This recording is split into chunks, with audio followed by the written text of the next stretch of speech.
Bonjour, comme c'était prévu, au cours de cette dernière vidéo, nous allons expliquer le code VBA ou le programme VBA qui contrôle la saisie des entrées et des sorties de stock. Donc, il s'agit d'une séquence vidéo réservée aux personnes qui ont déjà des notions de base de la programmation. Pour ceux qui n'ont jamais réalisé un programme informatique, pas de souci, des séances d'apprentissage de la programmation pour les débutants seront programmées prochainement sur cette chaîne. Alors, dans le formulaire saisie du mouvement de stock, nous avons en rouge entrée max et sortie max. Ce sont des quantités à ne pas dépasser. Par exemple, choisissons le produit carte mère. Pour saisir une opération d'entrée, on clique sur Nouveau. Alors, nous voyons ici à droite, entrée max 45, c'est-à-dire qu'il ne faut pas dépasser 45 cartes mères en entrée. Saisissons par exemple 47. On clique sur sauvegarder. Voilà, le programme affiche le message qui annonce le dépassement du stock max.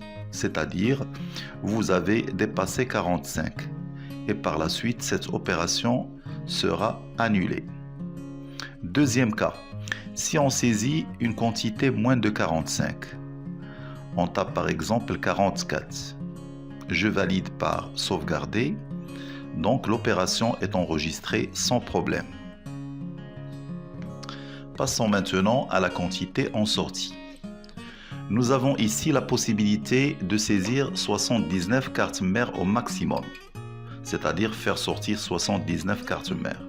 Alors, si on dépasse cette quantité, par exemple je saisis 82, on voit ici le message qui annonce le dépassement de stock. Je clique sur Nouveau, je tape 70 par exemple, et voilà, l'opération est enregistrée sans problème. La question, quel est le programme qui fait ce contrôle? Pour voir la partie du programme qui effectue le contrôle, on passe au mode création. On sélectionne le bouton Nouveau. Dans la fenêtre Propriétés, on clique sur l'onglet Événements, Événements sur clic, les 3 points, et voilà, nous arrivons au programme attaché au bouton Nouveau. Avant de vous expliquer les détails de ce code, on va passer à la fenêtre Module.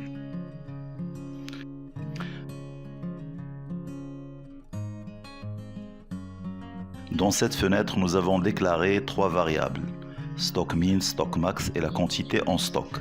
Ces variables vont nous servir pour stocker durant tout le programme des valeurs du stock min, du stock max et de la quantité en stock. Autrement dit, ce sont des variables globales. Alors, dans la première ligne, nous avons la commande do cmd. Cette commande sert à exécuter des actions. Donc, ça va nous permettre de créer un nouveau enregistrement. Dans la liste suivante, il s'agit d'une affectation de la valeur de l'identifiant du produit du formulaire principal saisie de mouvement au champ identifiant du produit du sous-formulaire saisie du mouvement. Ensuite, on a déclaré une variable VC, c'est-à-dire la valeur cherchée de type texte.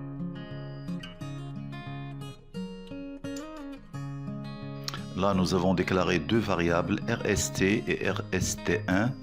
Ce sont deux variables de type table, c'est-à-dire des variables qui vont représenter des tables access selon le modèle d'objet ado.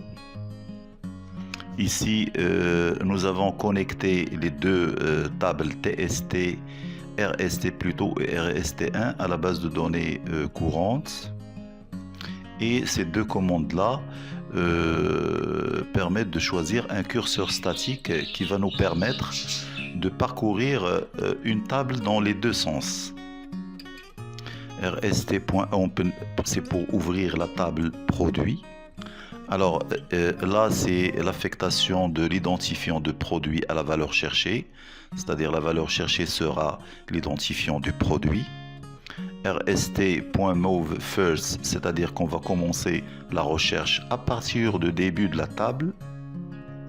Et là, nous avons une boucle tant que qui permet de parcourir la table produit, et à chaque fois, il teste si la valeur cherchée est égale à l'identifiant du produit de la table.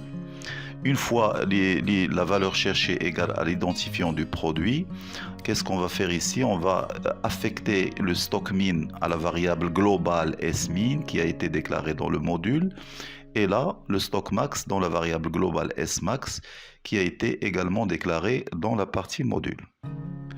RST move next, ça permet de se déplacer dans la table, c'est-à-dire de passer d'un enregistrement à un autre dans la table. Et finalement, cette partie de code vous permet de trouver le stock min et le stock max d'un produit à partir de la table T produits. Dans cette partie-là, nous avons calculé le total des entrées et le total des sorties à partir de la table T mouvement. Là, on calcule la quantité en stock, c'est le total des entrées moins le total des sorties qui ont été trouvées dans la partie précédente. Et pour terminer, on affiche les résultats dans les zones de texte que vous avez déjà vues en rouge, texte 23 et texte 21. Alors, pour conclure, cette partie de code ou cette procédure nous permet de chercher le stock min et le stock max d'un produit et par la suite calculer la quantité en stock de ce même produit. On passe maintenant au bouton enregistrer. Donc de la même façon que tout à l'heure, on va afficher le code attaché à ce bouton. Voilà la procédure attachée au bouton enregistrer. Nous avons commencé par une déclaration de v-entrée d'une variable. Cette variable v-entrée reçoit la quantité qu'on va taper dans la zone entrée. Et là, on va tester, on va comparer la quantité entrée avec la quantité autorisée. Alors, si c'est supérieur, on affiche un message, attention, vous avez dépassé le stock. Sinon, l'opération sera enregistrée et un message sera affiché, opération enregistrée. Même chose pour la quantité en sortie. On va affecter à la variable v sortie la quantité qu'on va taper dans la zone sortie. Et puis on compare cette quantité entrée avec la quantité en stock.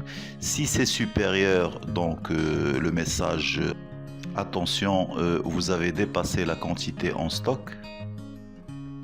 Sinon, l'opération sera enregistrée et un message affiché, opération enregistrée. Et là, dans ce dernier test, si la quantité en stock est inférieure au stock min, c'est-à-dire au seuil, donc un message est affiché pour déclencher une commande de réapprovisionnement. Voilà, c'était une brève description de ce code-là. Et si vous avez des questions ou des précisions, n'hésitez pas à écrire des commentaires. N'oubliez pas de télécharger l'application avec le code VBA. Vous trouverez le lien en bas de la vidéo. Merci de votre attention et à la prochaine.